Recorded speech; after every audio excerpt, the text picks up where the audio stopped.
I have. It depends on who we have on the club. But he likes leading off. He was really good at it. But you know, if we make some moves, we could change the lineup around. I think you said you talked to Stott soon after the Mm-hmm. series ended, and without naming names again, if he were to move over to second base this season, how do you think he profiles there defensively? Really good. I mean, we saw glimpses of it last year when Segi was hurt, and he was a plus defender at second base in my mind, and really looked comfortable there.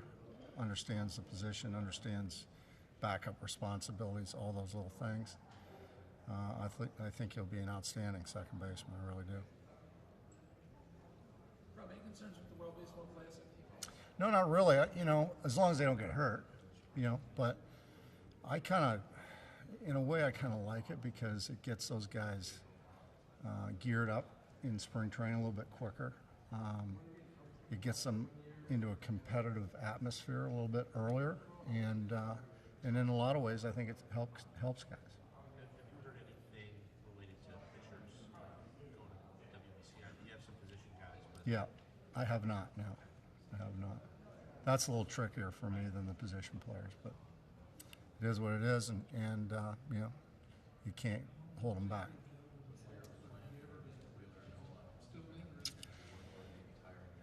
Yeah, I think, you know, for me, pitchers need to pitch, and I think although you monitor it and it's constant conversation during spring training, I think you start them off just like you normally would, because by the time you get to opening day, they still have to be maxed out and ready to go.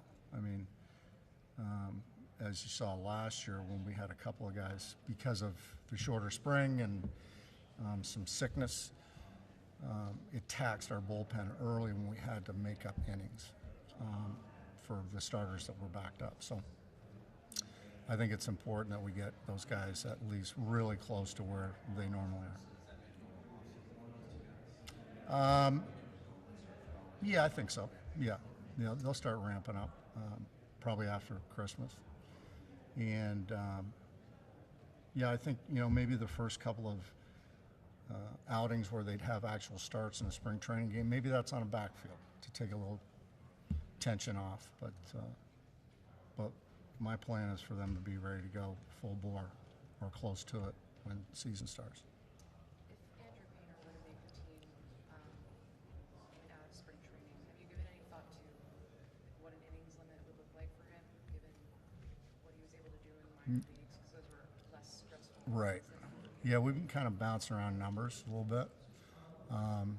And once we come to that number, then we'll probably have to try and map it out as best we can. You know, it's a little bit easier if he doesn't make the club and he starts the season at AAA, and we can map it out a lot easier there. And then once he's ready to transition to the big leagues, if he is, then yeah, we'll just go from there. As you guys build a bullpen, it seems like Ron was going to be an important piece. Yeah. What do you make of how he ended the season? It was an up and down year for him, but it seemed like he figured something out. Was it a confidence thing, you think, in the end? I think so, and his fastball came back at the end a little bit, but everybody, you know, relievers tend to go this way a lot just because of you know, they have a rough outing and then they lose a little confidence, start thinking about it, and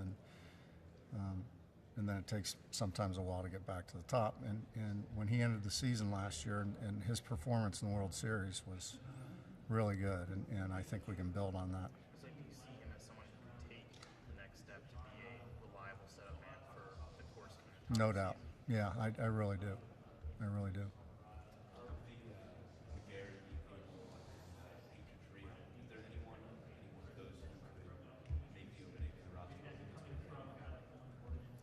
I think your best bet is probably Painter. I think the other two guys are a little bit behind. Not that they're not going to pitch in the big leagues at some point, possibly this year, but I think the guy that we're looking at to possibly make this roster come out of spring is Painter. You said you don't really know. You've never seen him pitch. But you don't know too much about him. Have you started to ask people about him? Oh yeah, and What have you we don't even have to ask because they just tell you how good this guy is and the makeup and the intangibles and the athleticism and all that stuff. And I've been watching a little bit of tape, and it's real, you know. Now we have to be careful and make sure that we don't rush him too soon, don't overwork him, you know, because it's a different level of tension and anxiety from AA to the major, AA to spring training in the big leagues, and then regular season in the big leagues. Completely different. So we'll see how it works. Is there anything you can do to ease that transition? Not really. I think, you know, we'll find out what it looks like in spring training, so that's the next level. And then if it looks good and he pitches well and he looks comfortable, then, you know, maybe there's a shot that he makes our club. What do you make of his command? It seems like, especially for a young guy, that's an area of strength for him. Yeah, it's a good delivery, it's clean, it's consistent, and he tends to be able to throw the ball where he wants. So it's really good. You know, what you have internally with Painter and Falter and Sanchez, would you be good with, you know, one addition to the rotation, or you feel like you need more than that? I mean, how do you sort of look at how the innings? I think if we get one, that would be enough. And if we don't get one, then I think we'll be covered anyway, because you do have Falter, you do have Sanchez, you do have those three guys that are coming. You know, but I think one would be probably enough. Rob, it's your first off season as a manager. Mm-hmm. Are there things that you're sort of on your to-do list that you didn't get to during the season that you'd like to sort of? Yeah, being at home. We've been on the road quite a bit. Yeah, and yeah, I like sitting in my chair and watching hockey games and things like that. I haven't been able to do that. So Anything organizationally you'd like to implement as your regime is extended, I guess? no, I kind of like it. You know, I like to travel and I like to, you know, talking to people and zooming with free agents, potential Phillies. It's exciting. It's something I've never really done before, not on this level anyway. So it's been good.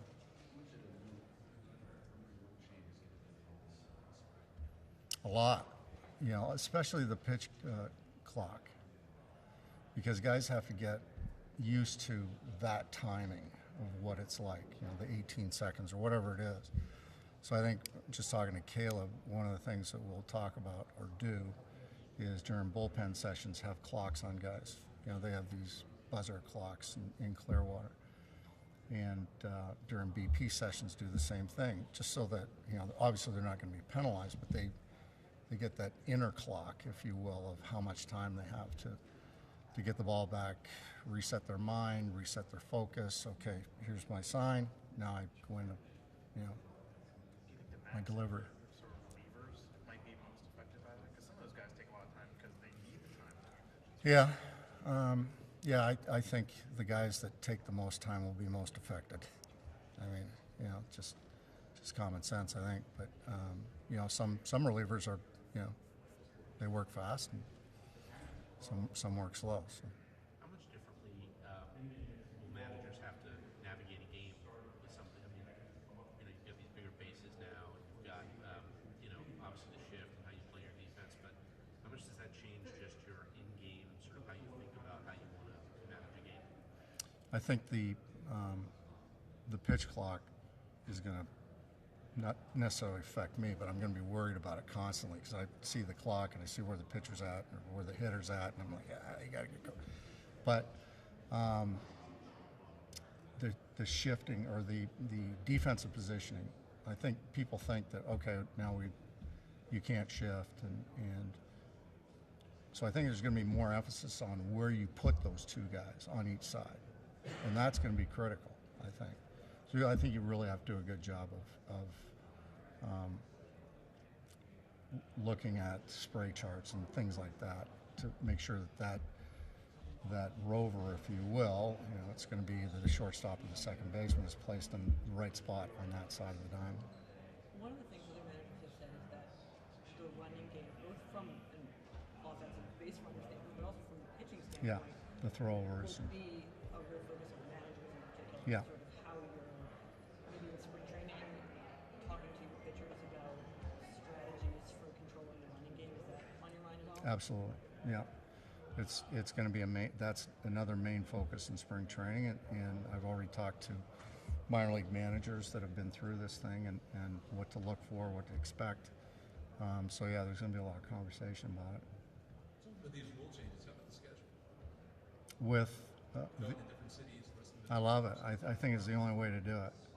Have a balanced schedule because everybody's playing fairly. You know, like a lot of times with the interleague, one division would play a really weak division on the other side, and we're in the National League East, and we're beating each other up for 80 games, and one team doesn't get in because somebody in the National League Central, for example, is playing the weakest of the American League division. So I think it's fair, and I think it's the right way to do it. Well, as a guy who's coached and managed now in two real meat grinder divisions, how much do those division games take out of you? And now having instead of half your schedule is in division like a quarter. Yeah, it's a lot, you know.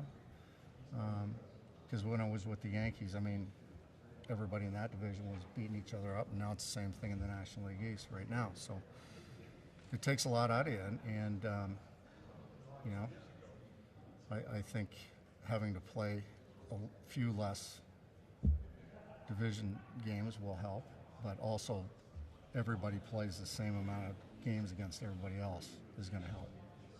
Guys look for spots in the playoffs and even at the end of the season to maybe protect Marsh against lefties. Do you see him as your everyday guy going into the season? Is he a guy you expect to take that step into that stepness? Yeah, I think we'll probably, have Veerling facing some of the tougher lefties for sure. But I think as time goes on, Brandon Marsh is going to be able to hit both sides, left-handed pitching and right-handed pitching. I really do. He made so many strides with K. Long last year. He spread them out, made it simple, and he actually did have some at-bats against left-handed pitching, did pretty well. So, I don't really see that as that much of a problem moving forward. We talked a lot in October about how so many of your players have never been in the postseason. Can you just give us a sense of how tiring it is to play that extra month of baseball and sort of how guys were feeling by the end? Yeah, I think guys were tired, but Houston was tired too. They didn't play as many playoff games as we did, but everybody gets tired. But I think once you sit back for a couple of weeks and re-energize, I think they'll be ready to go.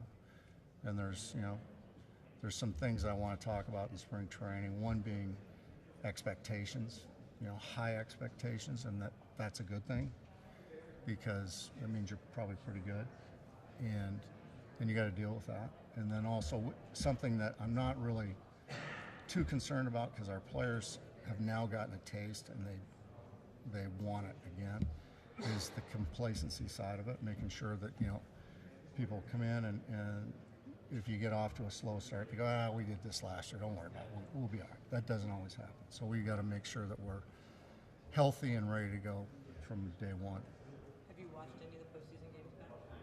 Well, I had to do a thing today with, I don't know who the film, MLB Network, about game one, because it was one of the top 10 games. And I said to Kevin, I got to watch the game again because I can't really remember, every little detail. And it was a great game after I watched it. What did you forget when you were watching it back? Where were you like, holy shit, I can't believe that happened? You have to transcribe that, sorry. There was some pitching moves that we made that I kind of forgot about, like taking Nola out after 4 1/3 to get Alvarado through the Tucker, Alvarez-Tucker pocket. There was the base hit that Castellanos got to get our first run during the comeback. The catch that Castellanos made in right field, like how I forgot that, I don't know, but all those games kind of run together, and once I went back and looked at it, I was like, no, I see why it was a good game. You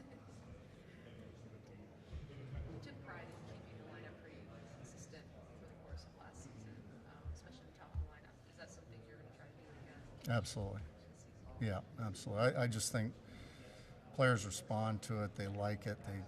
They like the consistent part of it. They know where they're going to hit every day, who's hitting in front of them, who's hitting behind them. And, you know, I tend to try not to outthink things. You know, I just get something that you like and stay with it until it breaks, and then you got to adjust.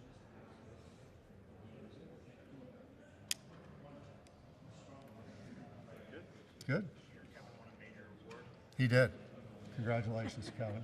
That won't make And the did, transcript, right? you weren't there for the speech? Now, it was on. Did you give a speech? Yeah, oh, yeah, I mean, you are a communications expert. yeah. So we expect nothing less. It was really good. Yeah, we're good. Thank you. Thanks, Rob. Thank you.